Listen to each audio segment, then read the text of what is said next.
दोस्तों, अगर आप बाज़ार में अपना पैसा इन्वेस्ट करना चाहते हैं तो अभी जुड़े एंजल ब्रोकिंग के साथ में, क्योंकि यहाँ आपको मिलती है एक अच्छी एडवाइस और भरोसेमंद सर्विस, और यहाँ अकाउंट ओपन करना भी है बिल्कुल फ्री ऑफ कॉस्ट। तो आज ही जुड़े एंजल ब्रोकिंग के साथ में। अकाउंट ओपनिंग लिंक डिस्क्रिप्शन में है। आज ही अपना अकाउंट ओपन कराएं। अशोक लेलैंड हमने आपको कहा था, इस पर हम चर्चा करेंगे। आज दरअसल स्टॉक में 7% तक की गिरावट देखने को मिली है और गिरावट की वजह साफ है कि तीसरी तिमाही के नतीजे निराशाजनक रहे। कंपनी घाटे से मुनाफे में जरूर आई है, लेकिन इसमें एक वन टाइम गेन के तहत ये मुनाफा बढ़ा हुआ है। साथ ही कंपनी के मार्जिन्स पर खासा दबाव देखने को मिला। अब यहां से आगे की स्थिति क्या है, हमारे साथ जुड़ रहे हैं कंपनी के सीएफओ गोपाल महादेवन। मिस्टर महादेवन, स्वागत है आपका। थर्ड क्वार्टर में हमने देखा है प्रेशर जरूर नजर आया है और मेरी चिंता दरअसल ये मार्जिन्स देखकर बड़ी है। मार्केट शेयर के लिहाज से भी एक अपडेट दीजिए। क्या मार्जिन्स दबाव में ही रहने वाले हैं आने वाली तिमाहियों में, और मार्केट शेयर के लिए क्या आउटलुक रहेगा? Thank you. I think Q3 was given the circumstances, was a good quarter. Over the past few months, we have actually been gaining market share. If I may go beyond Q3, in the month of January, our market share has gone up to 28.8%. We have had some important product launches in Q3 in multi-axle vehicle as well as in tippers. There were 4 vehicles that were launched. And in January, very recently, we also launched the CNG e-Comet. As we had mentioned to viewers as well as analysts, that we will be launching the CNG vehicles in the fourth quarter.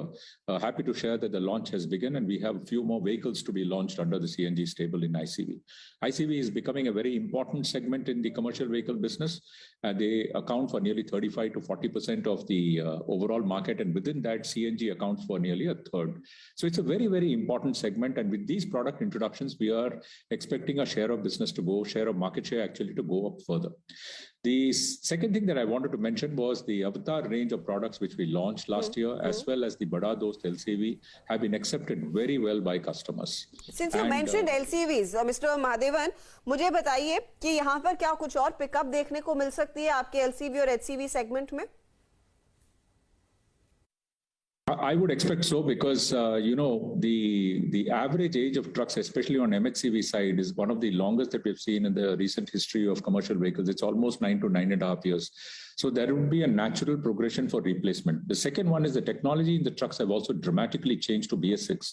So there's a vast difference between a BS3 and a BS6 vehicle. So we would see that not only the fleet operators, but even end customers, oil companies, cement companies, steel companies, pharma companies, all of them would want to see more relevant technology trucks, plying for them. So there would be positive pressure for the replacement to happen. The third thing is, most importantly, if COVID were to go behind us, we are going to see that the pent-up demand will start to come back. So there will be 2 things that will happen.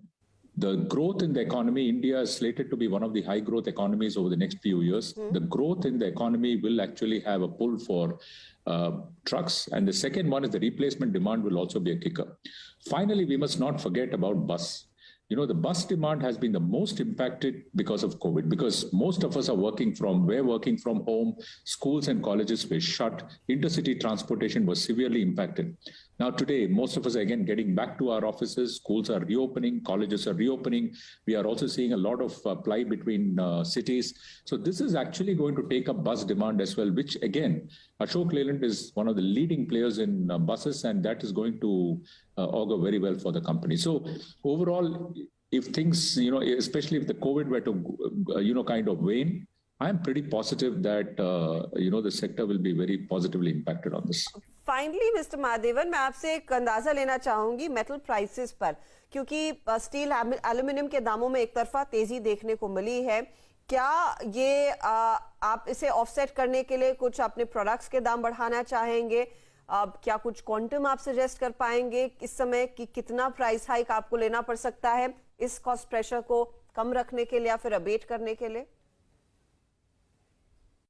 Yeah, we did take a price hike in January. We did take a price hike even in November last.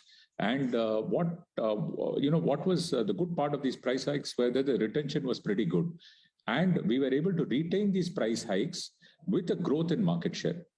there's a lot of effort that the company and the teams have been putting in refreshing the entire network, filling in the gaps in the network, addressing newer markets, micro markets, etc.